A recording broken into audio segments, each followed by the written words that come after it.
भाषा आमको बंचाई रखी आम बर्तमान भाषा को बंचाइबार समय आसी तेणु आपण मैंने निज पिलाମାନଙ୍କୁ जेकोसी भाषा शिक्षा ग्रहण करने चाहतु इच्छा करूँ मना ना किंतु सर्वाग्रे ओडिया भाषा को प्राधान्य दिंतु आड़िया भाषा जिते पिला ओडिया भाषा को नहीं गर्व कर आमको जो मिली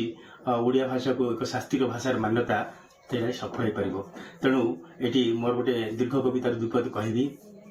आस भाई आमे पढ़िबा आम भाषा ओडिया गौरवे कहिबा सरबे आम भाषा बढ़िया।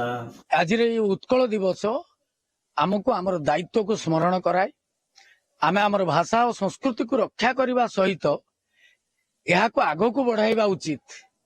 एवं यह ओडिया मानकर गर्व और अस्तित्वर प्रतीक आमको एकता संघर्ष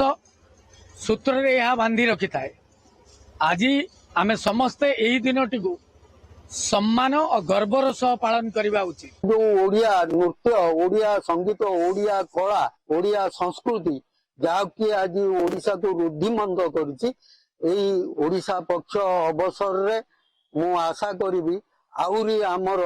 ये संस्कृति रुद्धिमंत हो एवं प्रत्येक ओडिया